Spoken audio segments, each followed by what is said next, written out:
नमस्कार साथियों, स्वागत है आप सभी का संस्कृति आईएएस के ऑनलाइन यूट्यूब चैनल पर। दोस्तों, हम आर्ट एंड कल्चर का रिवीजन कर रहे थे और मुख्य रूप से यह जो रिवीजन सीरीज है करंट अफेयर्स बेस्ड है, आपके प्रारंभिक परीक्षा के दृष्टिकोण से बहुत ही महत्वपूर्ण है। दोस्तों, आज हम लोग जो है हड़प्पाई स्थल राखीगढ़ी में आप देखेंगे तो 500 साल पुरानी जल प्रबंधन तकनीक की खोज हुई है और बहुत ही इंपॉर्टेंट है यह खोज। प्रीलिम्स के एग्जाम के पॉइंट ऑफ व्यू से अगर आप देखेंगे तो बहुत ही महत्वपूर्ण हो जाता है ना। और यह आपके आर्ट एंड कल्चर से भी कनेक्ट होता है, ठीक है। और इसके अलावा अगर हम बात करें तो जो हिस्ट्री है उससे तो सीधे कनेक्ट आपको नजर आता ही है। तो आप बहुत अच्छे तरीके से इस टॉपिक को समझने का प्रयास करेंगे सिस्टमैटिक तरीके से। दोस्तों, जो नवीनतम खोज है, जैसा कि हमने बताया कि मुख्य रूप से यहाँ पर जो राखीगढ़ी है इसमें जो नवीनतम खोज है वह बहुत ही इंपॉर्टेंट है। दोस्तों, यह उन्नत इंजीनियरिंग का साक्ष्य देता हुआ नजर आता है और जो हालिया खोज है आप इस पर गौर करेंगे तो जो टीला है उस टीले में एक और दो के मध्य एक विशाल जल निकाय की खोज हुई है। और जो यह जल निकाय खोजा गया है दोस्तों, यह जो खोजा गया है इसमें जल भंडारण बहुत अच्छे तरीके से किया जाता था और यह क्षेत्र लगभग 3.5 से लेकर 4 फीट गहरा आपको देखने को मिल जाता है, ठीक है। दोस्तों, जो हमारी एएसआई है उसने एक निष्कर्ष दिया है कि भारतीय पुरातत्व सर्वेक्षण विभाग जो यहाँ पर है उसने एक निष्कर्ष दिया है कि यह 5000 वर्ष पूर्व हड़प्पा वासियों की जल संचयन और जो परिष्कृत इंजीनियरिंग का एक उत्कृष्ट उदाहरण देखने को मिलता है। दोस्तों, आपके लिए भी बहुत ही इंपॉर्टेंट हो जाता है। आप सोच लीजिए कि उस समय जो है जो हड़प्पा वासी थे, खासकर यहाँ पर अगर हम बात करें राखीगढ़ी की जहां पर यह खोज हुई है, तो यहाँ के लोग उस समय जल संचयन करते थे दोस्तों। और मुख्य रूप से एक बहुत अच्छा उनके पास इंजीनियरिंग दिमाग था, बहुत अच्छा उनके पास स्ट्रक्चर दिमाग था, जो इस प्रकार से जल का संचयन करते हुए नजर आते थे। दोस्तों, आपको पता होगा कि कई टीले जो हैं और टीला 1, 2, 3 की अगर हम बात करें तो अलग अलग चीजें देखने को मिली जब खुदाई हुई है। जैसे अगर आप विशिष्ट आवास क्षेत्र की बात करेंगे टीला 1 में, तो यह देखने को मिलता है। उत्खनन में टीला संख्या 1, 2 और 3 को हड़प्पा सभ्यता के कुलीन क्षेत्र के रूप में पहचाना गया है दोस्तों। और टीला 2 की बात करें तो यहाँ पर विशाल संरचना देखने को मिलती है। इस पर पाई गई संरचनाओं का आकार और बनावट सामान्य से काफी बड़ा देखने को मिलता है। इसकी विशेषता यह है।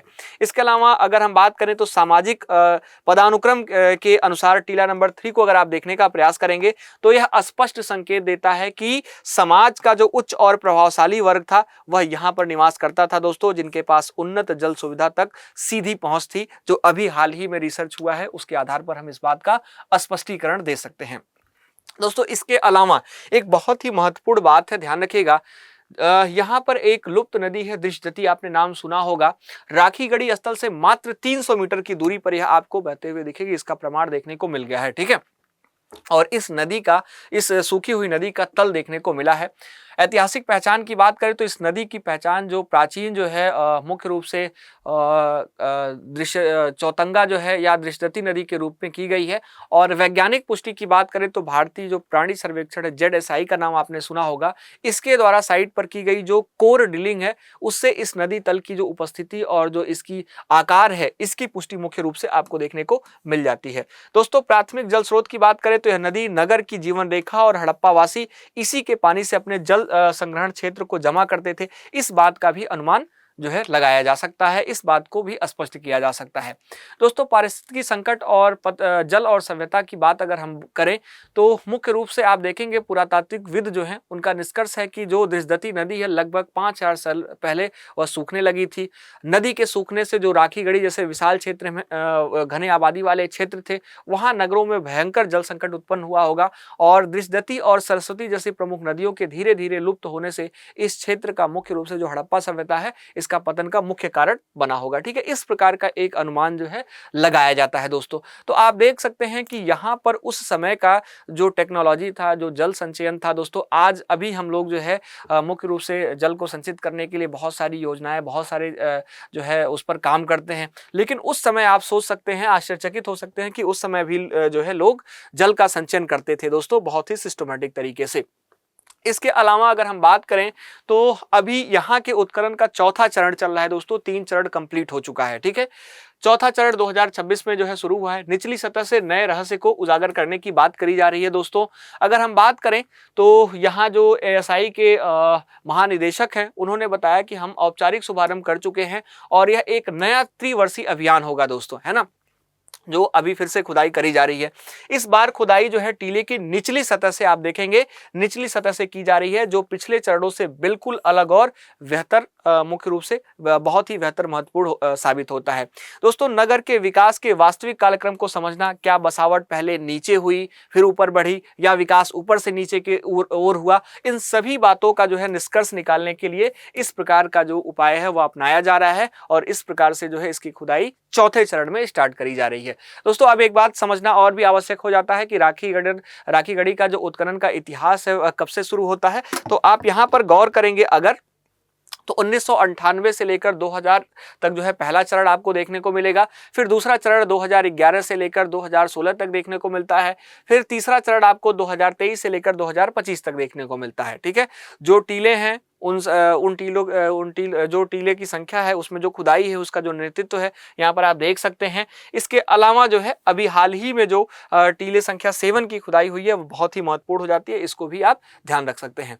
दोस्तों, हड़प्पा वासी के संदर्भ में अब एक बात तो हमको समझ में आ जाती है कि बहुत ही उत्कृष्ट जो है व्यक्ति हुआ करते थे उस समय भी, उनको भी जो है जो मुख्य रूप से इंजीनियरिंग है उसकी बहुत अच्छी समझ थी, क्योंकि अगर इस प्रकार की चीजें बनाई जा रही हैं तो नो डाउट जो है स्वाभाविक सी बात है बहुत ही उन्नत किस्म की चीजें जो है वह डेवलप कर पा रहे होंगे और बहुत ही एकदम उन्नत दिमाग उनके पास रहा होगा। दोस्तों, राखी गढ़ी से आगे अगर हम देखें तो सिंधु घाटी सभ्यता में जल प्रबंधन की अचूक तकनीक देखने को मिलती है, जैसे भूमिगत नालियां।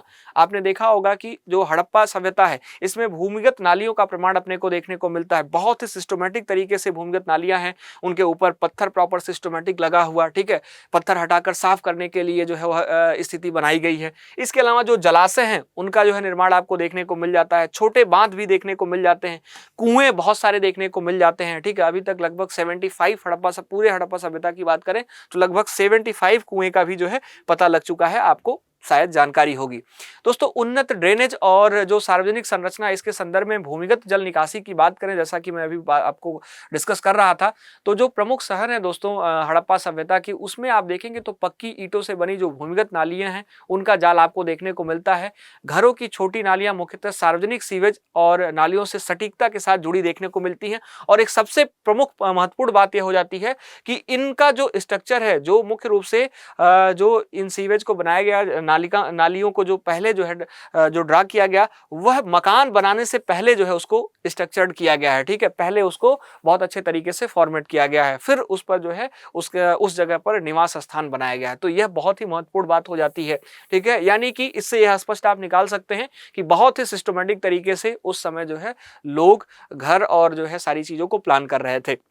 इसके अलावा मोहनजोदड़ो से विशाल स्नानागार आपको देखने को मिला ही है। ईंटों से निर्मित एक विशाल टैंक है दोस्तों, इसका उपयोग संभवतः धार्मिक समारोह के दौरान हुआ करता था, सामूहिक स्नान के लिए मुख्य रूप से किया जाता था और यह प्राचीन काल से बड़े पैमाने पर बनाए गए जल टैंकों का एक असाधारण उदाहरण था। ठीक है, यह ध्यान रखिएगा बहुत अच्छे तरीके से, यह कोई स्विमिंग पूल नहीं था, ध्यान रखिएगा, यह बहुत ही विशिष्ट था, क्योंकि कई बार जो है अक्सर मैंने देखा है छोटी छोटी गलतियां, स्विमिंग पूल शब्द इसके लिए यूज कर लिया जाता है। तो आप बहुत अच्छे तरीके से स्पष्ट रखिएगा कि यह कोई स्विमिंग पूल नहीं था दोस्तों, है ना।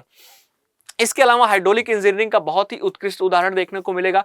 वर्षा जल का संरक्षण हो रहा है दोस्तों, संरक्षण हो रहा है यहाँ पर। जैसे धोलावीरा और गुजरात की बात करें, धोलावीरा और गुजरात की बात करें तो यहाँ पर संरक्षण का अद्भुत मॉडल देखने को मिलता है। ठीक है, पत्थर से निर्मित चैनल और जो जलाशयों का उपयोग है वह देखने को मिलेगा। वर्षा जल संचयन और आसपास की छोटी नालियों के पानी को मोड़ने की उन्नत तकनीक आपको यहाँ से देखने को मिल जाती है। तो यह एक उन्नत ड्रेनेज सिस्टम का जो है और साथ ही साथ हाइड्रोलिक इंजीनियरिंग का एक बहुत ही स्पष्ट उदाहरण आपको देखने को मिल जाता है। इसके अलावा लोथल की बात करें तो यहाँ पर कृषि और पेयजल की सुविधा बहुत ही अच्छी थी। स्थानीय निवासियों द्वारा जो वर्षा का जल है उसको एकत्रित किया जाता था और उसको एकत्रित करने के लिए छोटे छोटे बांध भी बनाए जाते हैं, इसका प्रमाण अपने को प्राप्त हुआ है दोस्तों। और इस पानी का उपयोग सिंचाई और पीने दोनों के लिए मुख्य रूप से इनके द्वारा किया जाता था। तो इस बात का भी जानकारी आपको होगा ही दोस्तों। व्यापारिक उपयोग और घरेलू जल सुरक्षा की संदर्भ में अगर हम देखें तो लोथल का जो यहाँ पर डाक यार्ड है यह भी बहुत ही महत्वपूर्ण है। ठीक है, अगर हम बात करें यहाँ पर लोथल का जो डाकयार्ड है, व्यापारिक इंजीनियरिंग का बहुत ही महत्वपूर्ण उदाहरण देखने को मिलता है। साबरमती नदी के पास सुव्यवस्थित जो यहाँ पर एक गोदीवाड़ा है वह आपको देखने को मिल जाता है। ठीक है, पानी के प्रवेश और निकास के लिए वैज्ञानिक रूप से इसको डिजाइन किया गया था और यह जल चैनल बनाया गया था दोस्तों। बहुत ही प्रमुख गोदीवाड़ा था। यहाँ से आप देखेंगे जो हमारा जो है अंतर्राष्ट्रीय व्यापार था वह देखने को मिल जाता है, ठीक है, क्योंकि यहाँ से जो प्राप्त मुहरें हैं और जो स्क्रिप्ट हैं वह बहुत ही प्रमुख हो जाती हैं। साथ ही साथ मोहनजोदड़ो की घरेलू प्रणाली की बात करें तो यहाँ पर वर्षा जल को पहले टैंकों में संग्रहित किया जाता था दोस्तों, और सुसंगठित ड्रेनेज सिस्टम के माध्यम से इसे कुशलता पूर्वक प्रत्येक घर और कुएं तक पहुंचाया जाता था, ठीक है। तो बहुत ही सिस्टमेटिक तरीके से आप देखेंगे यहाँ पर व्यापारिक उपयोग और घरेलू जल सुरक्षा के संदर्भ में भी यह बहुत ही निपुण नजर आते हैं दोस्तों। निष्कर्षतः अगर हम बात करें तो प्राकृतिक संसाधनों का जो सम्मान है वह हमें करना चाहिए, और आप देखेंगे जो हड़प्पा वासी हैं दोस्तों वह प्राकृतिक संसाधन विशेषकर जल के प्रबंधन में बहुत ही ज्यादा कुशल थे। इसके अलावा इंजीनियरिंग की विरासत की बात करें तो राखी गढ़ी और अन्य स्थलों से मिली जो जल संरक्षण तकनीक है वह तकनीकें आज के आधुनिक जल संकट से निपटने के लिए एक प्रेरणा स्रोत साबित हो सकती हैं दोस्तों।